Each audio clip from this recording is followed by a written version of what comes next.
मतदानावर बहिष्कार टाकण्याच्या इशाऱ्यानंतर अधिकारी वर्गाने दिली आदिवासी वाडीला भेट।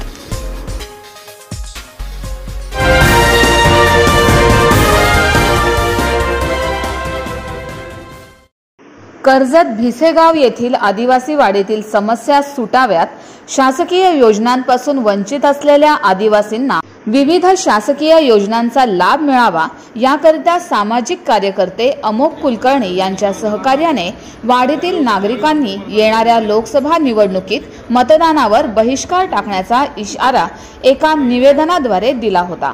त्याची दखल घेऊन अधिकारी वर्गाने आज वाडीला भेट देऊन त्यांच्या समस्या जाणून घेतल्या।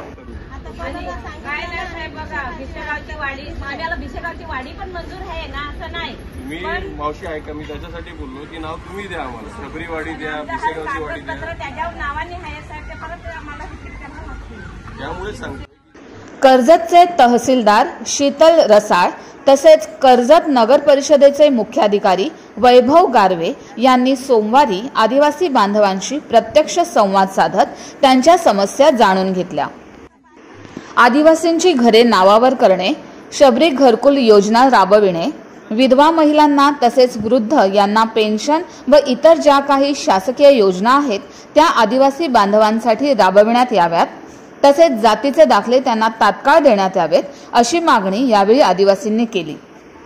नगर परिषद हद्दीमधील जे आपले आदिवासी बांधव आहेत त्यांना त्या घरकुल असतील किंवा इतर सुख सुविधा ज्या त्यांना मिळायला पाहिजे, त्यांच्या हक्काच्या आहेत, त्या मिळत नसल्या कारणाने आपण तो मतदानावर बहिष्कार केले होते। त्यांना ज्या पद्धतीने घरपट्टी आवका सवा नगर परिषद लावतील, आता त्यांचं रोजंदारीवरती चालणारं त्यांचं जे काय आहे तर ते ही घरपट्टी भरणार कुठे, आणि कुठेतरी त्यांच्या मनामधल्या ज्या काही त्यांच्या भावना होत्या त्यांनी त्या मला सांगितल्यानंतर आपण त्याबद्दल निवेदन दिले का आपण मतदानावरच बहिष्कार करू, जेणेकरून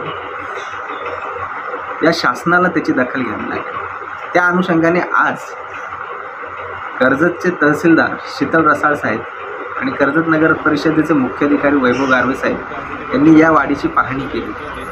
पाहणी केल्यावर या वाडीतल्या ज्या काही समस्या आहेत त्यांनी त्या जाणून घेतल्या आणि त्या समस्या सोडवण्यासाठी लोकसभेच्या निवडणुकीच्या आधी त्यांना ज्या काही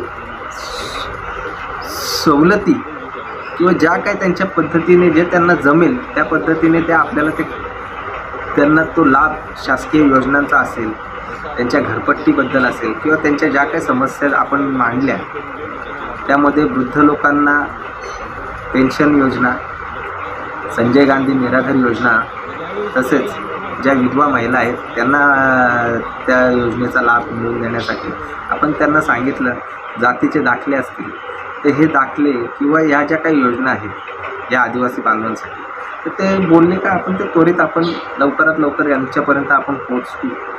त्या मानाने आम्ही सर्वांनी ठरवलं कारण आम्हाला ते लेखीमध्ये त्यांनी उत्तर द्यावं। तसंच त्यांनी लोकसभेच्या आधी भले ज्या काही त्यांच्या परीने जे काही त्यांच्याकडून सर्वे असेल किंवा जी काही कामं ते करायची आहेत त्यांनी जर का ती व्यवस्थित केली तर नक्कीच मतदान केलं जाईल।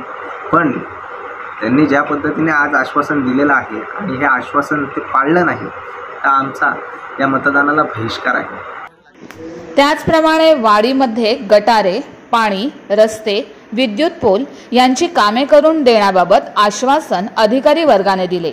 मात्र यावेळी जे आश्वासन मिळाले आहे ते लेखी स्वरूपात देण्यात यावे अशी विनंती सामाजिक कार्यकर्ते अमोक कुलकर्णी यांनी अधिकारी वर्गाकडे केली व त्यानुसार जर लोकसभा निवडणूक होण्याच्या आधी जेवढी कामे करता येतील ते करून द्या तरच आम्ही मतदान करू, नाहीतर जोपर्यंत कामे होणार नाहीत तोपर्यंत मतदानावर बहिष्कार असणार आहे असे नमूद केले।